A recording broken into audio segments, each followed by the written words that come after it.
आप सभी का गीता अध्ययन के इस सेशन में बहुत बहुत स्वागत, जहां हम शशि दीदी के साथ 5वां अध्याय पढ़ रहे हैं। लगभग हर बात 5वें अध्याय में हमने जानी है और आज हम शशि दीदी से अगले श्लोक में जानेंगे, जो कि हमने 8वें अध्याय में भी जाना था कि हमारी कैसे ध्यान लगाने की कैसी स्थिति होनी चाहिए, कैसे हम ध्यान में बैठ सकते हैं। कुछ उसी चीज को इस श्लोक में बताया गया है। शशि दीदी से निवेदन कि आज की चर्चा को आरंभ करें। बहुत बहुत प्रणाम शशि दीदी। सभी गीता प्रेमियों को मेरा प्रणाम। गुरुर् ब्रह्मा गुरुर्विष्णु गुरुर्देवो महेश्वर गुरुर् साक्षात् परब्रह्म तस्मै श्री गुरुवे नमः। हरिओम जी। ओम श्री परमात्मने नमः। अथ पंचमोऽध्याय, श्लोक नंबर 27, 5वां अध्याय 27वां श्लोक। ये श्लोक है स्पर्शान कृत्वा बहिर्बह्यांश। स्पर्शान आधे न पे कौमा, कृत्वा बहिर बा के ऊपर जो र है हमने ही के बाद बोलना है। बहिर्बाह्यांश ह आधा है और य को आखिरी मात्रा और ऊपर बिंदी है और आधे श तक सेंटेंस हमारा आएगा, क्योंकि हमारा ये अनुष्टुप छंद है। अनुष्टुप छंद में 32 अक्षर होते हैं, तो हमारे 8 अक्षर बीच में से आधे अक्षर काउंट नहीं करते यहाँ, और लास्ट में अगर आधा अक्षर आ जाता है तो उसे साथ जोड़ लेते हैं। आज यहाँ पर मेरे ख्याल से एस.पी. गोयल जी हमारे आए हुए हैं। स्टार्टिंग है तो मैं दोबारा रिपीट कर रही हूँ। स्पर्शान बीच में से म्यूट कर लेना। स्पर्शान कृत्वा बहिर्बह्यांश चक्षुष चैवांतरे भ्रुवोः। चक्षुष चैवांतरे भ्रुवोः। ये वर्ड है चक्षुः प्लस च प्लस एव प्लस अंतरे। चक्षुष चैवांतरे भ्रुवोः। और अगली लाइन है प्राणापानौ समौ कृत्वा। प्राणापानौ समौ कृत्वा नासा, सा के बाद कौमा, भ्यंतर र पे कौमा, चारिणौ। नासा भ्यंतर चारिणौ। प्राणापानौ समौ कृत्वा नासाभ्यंतर चारिणौ। इस श्लोक में है बाह्यान। बाह्यान का मतलब है ये बहिर्बाह्यांश जहां लिखा हुआ है वहां है बाह्यान, बाहर के, स्पर्शान पदार्थों को, बाहर के पदार्थों को, बहिर एव बाहर ही, कृत्वा छोड़कर, बाहर के पदार्थों को बाहर ही छोड़कर, और आगे कहा है च और चक्षुहु।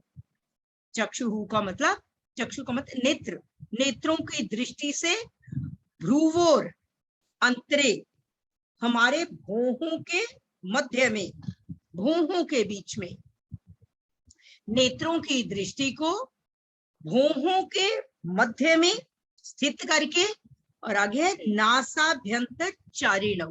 नासाभ्यंतर का मतलब है नासिका में विचरने वाले प्राणापानौ। मतलब कि हमने आगे बताएंगे कि अपनी आंखों को ना तो पूरी तरह से बंद करना है, ना पूरी तरह से खोलना है, आधी खुली हो, और हमारी आंखों की दृष्टि जो है इस नाक के, नासाभ्यंतर चारिणौ, दोनों भौहों के मध्य में, नाक की सीध में, यहाँ हमारी दृष्टि होनी चाहिए। अगर हम पूरी तरह से आंखें बंद कर लेते हैं तो नींद आने की संभावना है। अगर हम खोलते हैं और हमारी दृष्टि यहाँ नहीं है तो हमारी इधर उधर चीजों की तरफ दृष्टि जाती है, हमारा ध्यान नहीं लगता। तो उसके बारे में यहाँ पर कहा है कि नेत्रों की दृष्टि को भौहों के बीच में स्थित करके नासाभ्यंतर चारिणौ, नासिका में विचरने वाले प्राणापानौ समौ कृत्वा।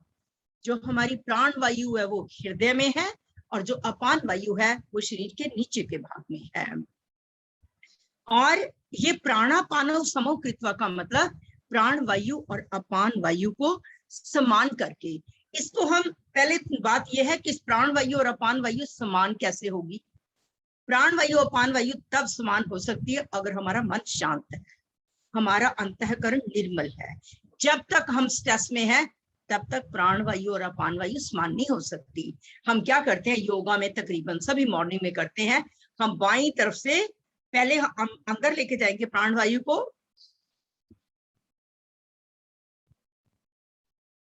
एक बार हम अंदर लेके गए और फिर उसके बाद हमने अपान वायु बाहर छोड़ी, और जो हम बाहर लाएंगे उसी तरफ से हम फिर अंदर लेके जाएंगे और बाहर छोड़ेंगे। इसको आप अनुलोम विलोम भी बोल सकते हो। ये जो हमारी एक्सरसाइज है, लेकिन ये तब है अगर आप स्ट्रेस में हो, आपके दोनों नॉस्ट्रल्स इसी तरह के भी अगर आप स्ट्रेस हो बीच में से कर दीजिए। आशु जी बीच में से म्यूट करो, डिस्टर्बेंस है। हेलो, तो क्या है, हमारी प्राण और अपान वायु जो है वो तभी सम हो सकती है अगर हमारा मन पूरी तरह से शांत है, हमारा अंतःकरण मन बुद्धि चित्त अहंकार निर्मल है। जब हमारे किसी तरह का स्ट्रेस है तो कभी आप करके देखो, आपके दोनों नॉस्ट्रिल्स नहीं खुले हुए होंगे। जब आप वायु को अंदर लेके जाओगे तो जब आपकी नॉस्ट्रिल नहीं खुली हुई तो वायु कैसे जाएगी? मतलब कि उसको पूरी तरह से, कई बार बंद होती है लेकिन ये करने से खुल जाती है। या फिर हम कई बार, जैसे हमारी जिस साइड से नाक बंद है उल्टी साइड में लेटो और ऊपर को सांस लो, फिर वो खुलती है। ये एक प्राणायाम में ही आ जाती है ये चीजें। तो उसके लिए बताया है यहाँ पर, एक बार मैं फिर दोबारा बोलती हूँ। स्पर्शान कृत्वा बहिर्बाह्यांश, यहाँ पर क्या है, बाह्यान, बाहर के, स्पर्शान पदार्थों को, वही एव कृत्वा बाहर ही छोड़कर, बाहर के पदार्थों को बाहर ही छोड़कर।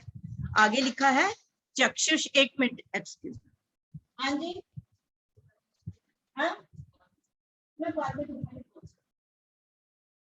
हाँ जी, बाहर के पदार्थों को बाहर ही छोड़कर, चक्षुष, चक्षुहु प्लस च प्लस एव प्लस अंतरे, चक्षुहु नेत्रों की दृष्टि को, ध्रुवो हो हमारी भौहों के अंतरे मध्य में स्थित करके। फिर नीचे की लाइन में है नासाभ्यंतर चारिणो, नासिका के अभ्यंतर, नासिका में विचरने वाले, चारिणो विचरने वाले, नासिकाभ्यंतर नासिका के बीच में, चारिणो विचरने वाले, प्राणापानव प्राण और अपान वायु को समौ कृत्वा समान करके। अभी मैंने आगे नहीं बोला, ये दो इकट्ठे हैं लेकिन आज के दिन में हो नहीं पाएगा, हम इतना ही है कि उसके बाद ये कहा गया कि मुक्त कौन है उसके बारे में बताया है। अब इसी को दोबारा मैं बता रही हूँ कि यहाँ कहा है परमात्मा को छोड़कर बाकी सब पदार्थ जो हैं वो बाह्य पदार्थ है। एक परमात्मा को ही हम कह सकते हैं अंतर हमें दिखाई कुछ नहीं देता, पर उसके बिना होता कुछ नहीं। कोई भी ऐसी वस्तु नहीं है जो परमात्मा से रहित हो। परमात्मा तत्व सभी में है, चाहे वो जड़ है चाहे वो चेतन है। कहा है कि परमात्मा के सिवाय सारे पदार्थ जो है वो बाह्य है, और बाह्य पदार्थों को बाहर ही छोड़ देने का मतलब है कि मन से बाह्य विषयों का चिंतन ना करे। जितनी देर हम बाहर के विषयों का चिंतन करते रहते हैं उतनी देर हमारा परमात्मा की तरफ ध्यान नहीं जाता, हमारा ध्यान में मन नहीं लगता।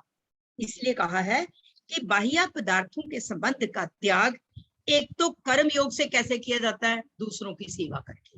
कोई व्यक्ति कहता है मैं कहीं जा नहीं सकता, सेवा मेरे से कुछ भी करवा लो, काम कुछ भी करवा लो, तो वो हमारा कर्म योग है।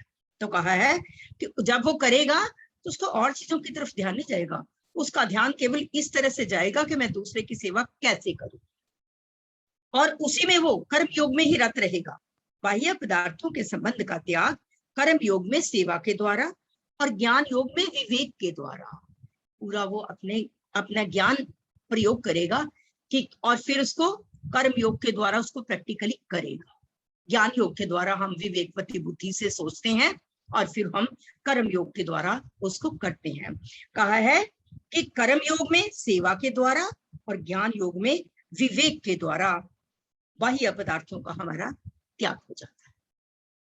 अब कहा है, लेकिन यहाँ पर जो कहा है वो तीसरा कहा है, भगवान ध्यान योग के द्वारा बाह्य पदार्थों से संबंध विच्छेद की बात कर रहे हैं, ध्यान योग के द्वारा। तो तभी कहा है कि अपने नेत्रों की दृष्टि को, जो ध्यान योग के द्वारा कहा है, नेत्रों की दृष्टि को दोनों भौहों के मध्य में नासिका में विचरने वाले प्राण और अपान वायु को समान करके, और हमारी आंखें उसके बीच में ना पूरी बंद हो ना पूरी खुली हो, आधी खुली आंखें हो, और हमारी आंखों की दृष्टि केवल इस चीज पे होनी चाहिए। जब यहाँ होगी ना हमारा ध्यान इधर उधर जाएगा, और अगर हमारी आंखें पूरी खुली हैं तो बाहर की तरफ ध्यान जाएगा, हमारा ध्यान नहीं रहेगा। अगर हमारी आंखें पूरी बंद हो गई, निद्रा आ सकती है। आधी खुली रखनी है और केवल अपने इस अग्र भाग के ऊपर हमारा ध्यान, और प्राण और अपान वायु को समान करके हम ध्यान कर सकते हैं। एक बार फिर मैं श्लोक बोलती हूँ, आधे को कल ही करूंगी क्योंकि आज पूरा नहीं होगा, टाइम हो गया। स्पर्शान कृत्वा बहिर्बाह्यांश चक्षुष चैवांतरे भ्रुवोः प्राणापानौ समौ कृत्वा नासाभ्यंतर चारिणौ। हाँ जी, आशा जी रिपीट करें, किसी ने कोई वर्ड पूछना हो तो। ये स्पर्शन, स्पर्श करना तो मतलब छूना होता है, ये स्पर्शन कृत्वा क्या मतलब? डिफरेंट, हाँ, डिफरेंट वर्ड्स को डिफरेंट जगह तक डिफरेंट मीनिंग लेके करती है। एक ही वर्ड का कहीं उसका कुछ मीनिंग आएगा, कहीं उसका कुछ मीनिंग आएगा। हमारी इस श्लोक के अकॉर्डिंग जो है, स्पर्शान कृत्वा का मतलब है पदार्थों को, कृत्वा का मतलब। दीदी आपका म्यूट हो गया। हेलो, आवाज चली गई। हाँ जी, हाँ जी, हाँ जी, नहीं मैंने कर लिया ठीक। अंजू मैडम को मेरी बात क्लियर हुई कि ठीक है, स्पर्शन का मतलब छूने से होता है, लेकिन यहाँ पर सिर्फ हमारा, जब हमारा ध्यान योग के बारे में बात हो रहा है कि उसको हम कर्म योग से भी हमने ध्यान लगाना है, हमने ज्ञान योग से भी लगाना है, और ध्यान योग से भी। हम मुक्त कैसे हों? कर्म योग से मुक्ति का जो साधन है इस श्लोक में पूरा अभी अधूरा है, ये अगला करके तब पूरा होगा। कर्म योग से दूसरों की सेवा करके, ठीक है। ज्ञान ये कौन है बीच में 1 2 3 4 5 है? क्या चीज? हाँ, अब आया, ठीक है, आवाज नहीं आ रही थी। अच्छा, नहीं मैं आपको बोल रही हूँ कि हम मुक्त कैसे हों, ये अगले श्लोक में इसके साथ लिंक है। पहला तो है कर्म योग के द्वारा कर्म करके, सेवा करके मुक्ति का साधन। ज्ञान योग के द्वारा विवेकवती बुद्धि के द्वारा सोच कर, जब हम कुछ अपनी बुद्धि को लगा के सोचेंगे तो कर्म योग से तभी करेंगे। और तीसरा कहा है ध्यान के द्वारा। ध्यान हम कैसे करेंगे कि इन दोनों भौहों के मध्य में नासिका की सीध में इस नोक के ऊपर विचरने वाले प्राण और अपान वायु को सम करके। प्राण और अपान वायु सम हम कब कर सकते हैं? जब हमारा मन बिल्कुल शांत हो, और जितनी देर बाह्य पदार्थों की तरफ ध्यान जाता जाएगा मन नहीं शांत हो सकता। अब मार्केट में निकले, कोई चीज देखी, मेरा लेने का मन हो गया, ध्यान तो उसी में जाएगा। हमारा ध्यान कहाँ जाएगा? उतनी देर हम परमात्मा से विमुख हो जाते हैं। जब हम इन चीजों को प्रयोग करें परंतु हमारी आसक्ति ना हो। हर चीज की जरूरत है हमें अपना जीवन यापन करने के लिए, ये मानव जीवन मिला है और सुख सुविधाएं जरूर भोगे। भगवान कहते हैं गृहस्थ जीवन में रहते हुए आप सब कुछ कर सकते हो। ये नहीं है कि आप घर बार छोड़ के बाहर जाओ तो आप मुक्त हो जाओगे, नहीं, वो नहीं कह सकते। वो केवल एक सन्यासी जो एक बिल्कुल परिवार जिसने बनाया ही नहीं है वो छोड़ सकता है, लेकिन जिसने गृहस्थ आश्रम में एंटर किया है वो उस गृहस्थ आश्रम में अपनी सब जिम्मेवारियों को निभाते हुए कोई कर्म योग से मुक्त होने का साधन सोचता है, कोई ज्ञान योग से और कोई ध्यान योग से। रोज रूटीन में जो योगा करते हैं वो हम ध्यान योग से मुक्ति का साधन सोच रहे हैं। ये बात है। अंजू मैडम का मतलब हो गया। हाँ, इसका मतलब हुआ कि बाहर वाली चीजों में को ध्यान ना दे करके आसक्ति ना हो, हमारी आसक्ति ना हो, क्योंकि खाने की चीजें प्रयोग करेंगे जरूर, कपड़ा पहनने के लिए चाहिए, लेकिन उसके साथ इतना लगाव ना हो कि कोई चीज अगर एक टाइम के लिए हमारे पास नहीं है हम रह नहीं सकते, फिर विक्षेप आ जाएगा ना मन में। ये बात है, फिर हमारा ध्यान कहाँ लगेगा? अब जरा सी किसी के साथ अगर अपसेट हो जाती है, ध्यान कहाँ लगता है? ध्यान तो उसी में होता है, मेरी उसके साथ क्यों बात हो गई। तो अगर हम उसको वहीं पर ही गले से नीचे नहीं उतरने देते, मन हमारा शांत एक सेकंड के लिए आ जाता है, लेकिन जो ज्ञानी व्यक्ति है वो उसी समय अपने आप को बैलेंस में कर लेता है। साधारण व्यक्ति बैलेंस में नहीं कर पाता, वो डिप्रेशन में चला जाता है, 2-2 4-4 दिन भी डिप्रेशन में, और लंबी डिप्रेशन जो है दीमक के कीड़े की तरह हमें खा जाती है। ये चीज है, एक ज्ञानी में और साधारण व्यक्ति में ये अंतर है। अभी हमारा आधा ही हिस्सा हुआ है, कल आधा हम इसका हिस्सा करेंगे। आशु जी रिपीट करो, आपका क्लियर हो गया पॉइंट? हाँ जी, हाँ जी, ठीक है। हाँ जी, आशु जी रिपीट करिए। बहिर्बाह्यांश चक्षुश्चैवान्तरे भ्रुवोः प्राणापानौ समौ कृत्वा नासाभ्यन्तरचारिणौ। ठीक। आज हमारे गुरु भाई एसपी गोयल जी ने मेरे ख्याल से ज्वाइन किया हुआ है, और मैं चाहूंगी कि अपनी इंट्रोडक्शन दे। सर हैं या लेफ्ट हो गए? हैं क्या? मेरे ख्याल से लेफ्ट हो गया दीदी उनका, अभी तक तो थे। अच्छा चलो ठीक है, फिर कोई बात नहीं। हाँ जी चलो आशु जी, और कोई बाकी देख लेना। राणा साहब, हम इस चर्चा को यहीं हाँ। पर विराम देंगे और एक बार ओम के साथ नेक्स्ट सेशन स्टार्ट करेंगे। आप सभी का बहुत बहुत धन्यवाद।